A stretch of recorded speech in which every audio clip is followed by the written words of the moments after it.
사울은 지금 다윗을 죽이지 않으면 안 되는 상황으로 내달려 가고 있다라고 어제 함께 나누었습니다. 사울은 다윗과 함께 하신 여호와 하나님을 계속해서 바라보고는 있었어요. 다윗과 함께하며 다윗을 보호하고 계셨고 다윗을 인도하고 계셨고 다윗과 함께 하시는 그 여호와 하나님을 사울은 바라보고 있었어요. 그런데 정말 문제는 뭐였냐면 사울은 다윗과 함께하고 있는 그 여호와 하나님을 바라보기는 보지만 자기 자신도 그 다윗과 같이 여호와 하나님이 함께 하고 계셨던 때를 기억하지 못했어요. 그리고 사울 자신도 다윗과 같이 여호와 하나님이 함께 하셔야 한다라는 것을 깨닫지 못하고 있다는 거예요. 다시 말하면 보기는 보고 있으나 보지 못하는 것과 마찬가지라는 거죠. 우리가 듣기는 듣지만 깨닫지 못하는 것과 마찬가지라는 것입니다. 오늘 함께 읽은 본문에서 사울은 어떻게까지 변하고 있냐면 이제는 뒤에서 몰래 다른 사람들이 눈치채지 못하게, 다른 사람들이 알지 못하게 사고 있는 것처럼 자연스럽게 전쟁에 나가서 죽임을 당할 수밖에 없는 것처럼 그렇게 일을 꾸미는 것이 아니라 이제는 직접 신하들에게 내어놓고 다윗을 죽이라 명합니다. 아무 이유가 없이 다윗이 왕에게 무언가를 잘못한 것이 있고 역적 죄를 지었거나 범죄하였던 아무런 근거도 제시하지 아니한 채 신하들에게 다윗을 죽이라 합니다. 얼마나 그 사울 마음 가운데는 미움과 시기와 질투와 그 자기 자신을 그 지위를 지키고자 하는 그러한 욕심이 가득하였는지를 우리는 생각해 보아야 하겠습니다. 우리는 내 마음 속에는 이러한 미움과 시기와 질투가 없다라고 혹시라도 고백하는 분들이 있을 수 있습니다. 근데 정말 우리의 마음에 손을 얹고 가슴에 손을 얹고 정말 하나님 앞에 솔직하게 고백해 보시길 바랍니다. 정말 내가 이와 같이 사울과 같이 미움과 시기와 질투가 없는지. 아니 나는 적어도 사울처럼 그러지는 않습니다. 혹시 이렇게 안심하시는 분이 있을지도 모르겠어요. 그러나 어제 말씀드린 바와 같이 이 시기와 미움과 질투는요, 이 약한 것들은요, 절대 하나님의 사람들 속에서 아니 우리들의 마음 가운데서 그것이 사그라들거나 꿈틀대지 아니하고 저 깊숙한 곳에 처박혀서 움직이지 못하는 상태로 가만히 있지 않는다는 것입니다. 어떻게 해서든지 꿈틀거리며 기어 나오려고 하고 어떻게 해서든지 우리의 마음 가운데 그러한 미움과 시기와 질투가 용솟음 쳐서 움직이게 만드는 것이 바로 사탄의 계획이고 악한 것들의 계획이라는 것입니다. 오늘 다윗은 지금 생명의 위협을 계속해서 받고 있습니다. 이제는 드러내놓고 받고 있는 거예요. 눈에 보이기만 하면 잡혀서 죽을 지경에 놓여졌습니다. 그런데 다행스럽게도 지금 이 사실을 요나단이 함께 있는 그 가운데 사울이 이야기를 하게 되었던 것이죠. 요나단은 기본적으로 어떤 사람입니까? 다윗을 사랑한다라고 그랬어요. 다윗에게 마음이 동했다고 그랬어요. 다윗과 언약을 맺었다라고 이야기를 했습니다. 요나단을 처음에 이야기할 때 요나단이 등장하고 우리는 어떤 요나단을 이야기를 했습니까? 별로 좋지 못한 요나단을 저와 함께 나누었습니다. 이야기를 했었습니다. 그런데 이제 17장 이후로 나오는 요나단의 모습은 어떻습니까? 다윗이 전면에 등장하면서 나타나는 요나단의 모습은 요나단이 없고서는 다윗이 생명을 부지하기 어려울 정도로 다윗을 도우는 그러한 사람으로 등장하고 있습니다. 어떻게 요나단이 이렇게 변할 수 있었을까요? 사울도 똑같이 다윗을 바라보았고 요나단도 동일하게 다윗을 바라보았던 것이죠. 그런데 요나단의 마음은 다윗을 사랑하게 되었고 다윗과 함께 하게 되었고 다윗을 바라보며 마음의 감동을 받았어요.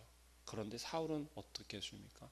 마음의 감동이 아니라, 마음의 사랑이 아니라 미움과 질투와 두려움으로 가득 찼다라는 것이죠.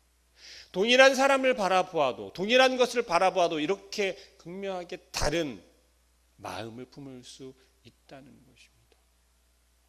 사울에게는 지금 어떠한 마음이, 어떠한 힘이 작용하고 있습니까? 여호와 하나님께서 떠나고 여호와 하나님께서 부리셨던 악한 신이, 악령이 사울을 괴롭히고 있었던 거예요.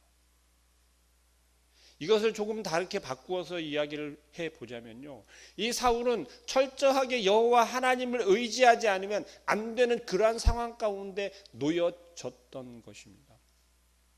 그 가운데 하나님의 도우심이 다윗을 나타내려 하기보다 그 이전에 하나님께서 오히려 사울을 도우시는 그 마음으로 다윗을 사울의 앞으로 인도하셨다라고 한번 생각해 볼 필요가 있습니다.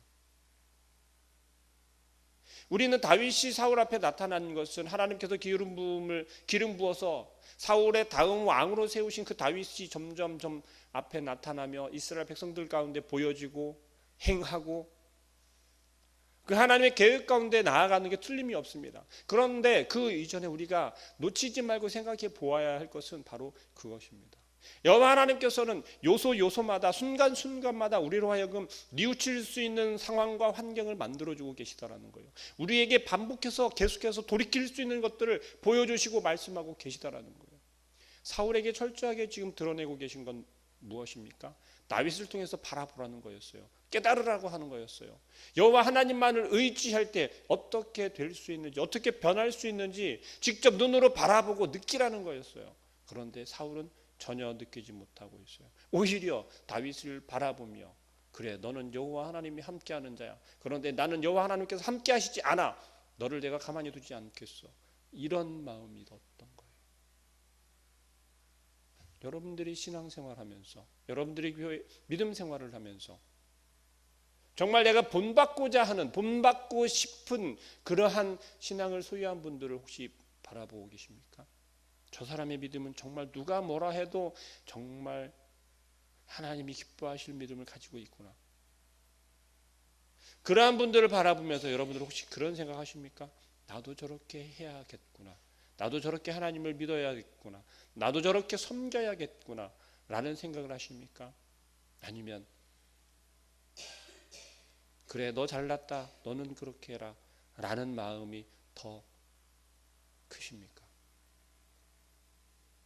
하나님께서는 오늘 사울에게도 보여주시는 것처럼 미워하고 시기하면 어떻게 된다라는 것을, 세상의 좋은 것을 쫓아가고 세상의 지위와 명예를 쫓아가면 어떻게 망하게 되는지를, 어떻게 무너지게 되는지를 철저하게 보여주고 계십니다. 다윗은 지금 생명의 위협을 받고 있습니다. 누군가 도와주지 아니하면, 누가 보호해 주지 아니하면 죽을 수밖에 없는 그러한 상황 가운데 내몰리고 있다는 것이죠. 그런데 정말 감사하게도 다윗에게는 지금 누가 있습니까? 요나단이 다윗과 함께하고 있다는 것이죠. 절체절명의 그 순간에 위험한 상황 가운데서 다윗을 도와주는 사람이 있었다라는 것입니다. 그것도 어떻게 해요? 생명을 아끼지 아니하고. 사울과 요나단은 가족관계입니다. 가족관계임에도 불구하고 요나단이 말 한마디 잘못하면 지금 요나단까지도 죽임을 당할 수 있는 그러한 상황이에요. 그러한 가운데 담대하게 요나단은 지금 사울에게 이야기를 합니다. 무엇을요?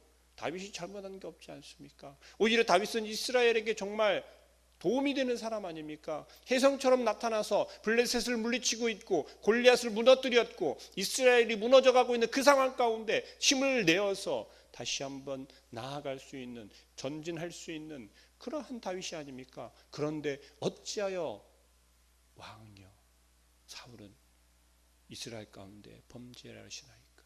여호와 하나님 앞에서 범죄하려 하시나이까? 요나단은요, 다윗을 바라보면서 다윗을 통해서 감동을 느끼고요. 그를 통해서 지금 요나단의 마음 가운데는 어떤 마음이 있냐면요, 여호와 하나님과 함께 하시는 다윗을 바라보고 있었던 거예요. 그저 사람 꼬마 목동이었던 다윗만을 바라보는 것이 아니라 요나단의 마음 가운데서는요, 자기가 미처 간과하고 있었던, 요나단 자기 자신이 섣불리 생각하고 있었던 그 여호와 하나님께서 함께 하시고 여호와 하나님이 일하신 것을 다윗을 통해 바라보았던 것이에요.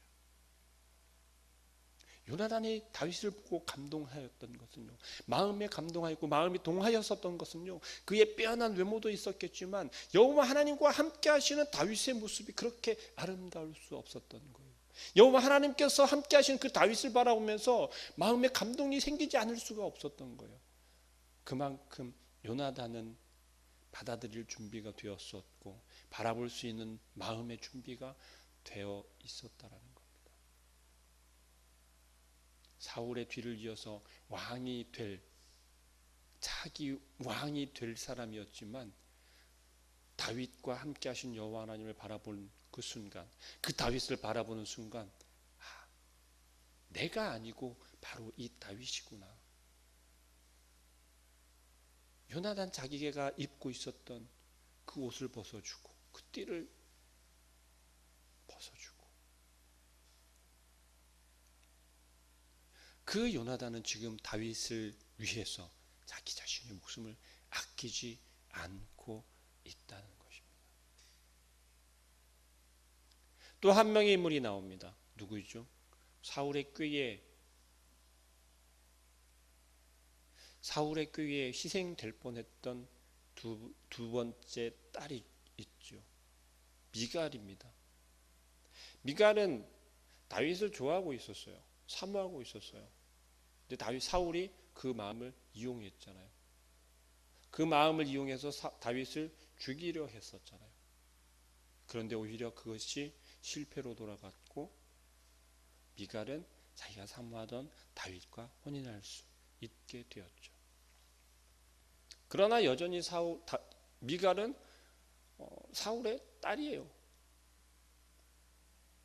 이때 당시는 왕의 명령 한마디면 아무리 부모 자식간이라도 가족이라 할지라도 거역할 수 없는 그러한 시대였습니다. 그런데 지금 공개적으로 다윗을 잡아 죽이라고 명령한 왕의 명령에 대해서 미갈은 지금 어떠한 행동을 한 겁니까? 도와주고 있잖아요. 사울이 죽이라고 한 그 범죄자를 도와주고 있는 격이 된 거예요. 그러면 미갈도 같이 처벌을 받게 될까요? 아니면 용서를 받을까요? 원래대로 친다면 같이 처벌을 받게 되겠죠.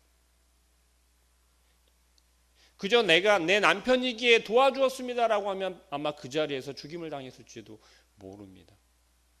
그런데 오늘 미갈은 어떻게 합니까? 지혜롭게 행동하죠. 다윗을 바라보면서 우리가 생각해야 할 것은 그겁니다. 전혀 다윗 혼자서 행하거나 다윗 혼자 그 생명을 유지할 수 없다는 것을 우리는 깨달아야 할 것입니다. 다윗을 죽이려 하는 자가 있다라고 하면 다윗의 목숨을 구해주기 위해서 도와주는 자가 반드시 있었다라는 것을 우리는 기억해야 할 것입니다.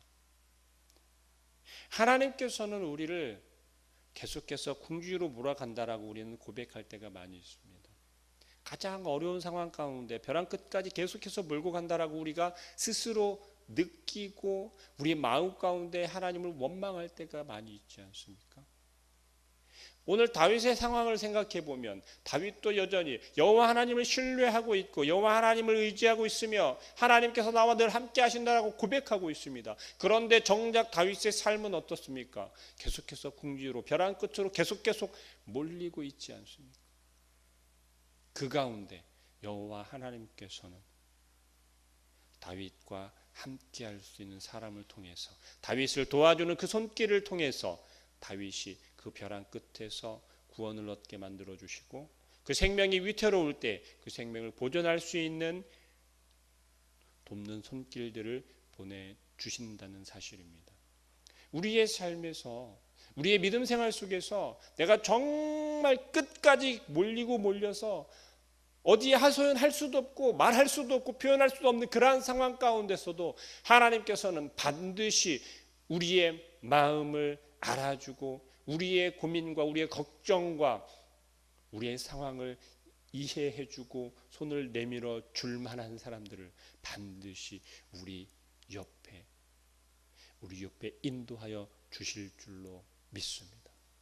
바라보지 못하면, 우리가 보아도 깨닫지 못하면 사울과 같이 온전히 알 수 없지만 요나단과 같이 여호와 하나님께서 예비하신 우리를 돕는 그 손길들을 우리가 바라볼 수 있기를 소망합니다.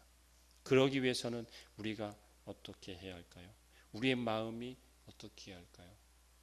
우리가 스스로 고백하고 있는, 내가 범죄하였으니 나는 죄인이오니 내가 주님 앞에 돌이키게 하옵소서. 내 마음을 온전히 내려놓고 온전히 아버지 하나님 앞에 맡기고, 주여 오늘도 내가 내 마음 가운데 악한 생각으로 가득 차 있는 나의 마음을, 우리의 마음을 깨끗게 하여 주옵소서. 주님의 마음으로 변화시켜 주옵소서. 부끄러운 마음들을 부끄러워서 숨기고 가리우는 것이 아니라 이 부끄러움이 정말 기쁨으로 변할 수 있도록, 당당함으로 변할 수 있도록, 자랑할 수 있는 마음으로 변할 수 있도록 주님께서 오늘도 우리의 마음을 붙잡아 주시고 변화시켜 주옵소서 고백하며 나아갈 수 있는 우리 모든 성도님들 되시길 소망합니다. 기도하겠습니다. 사랑하는 하나님, 오늘 다윗은 사울에게 죽임을 당할 수밖에 없는 상황 가운데로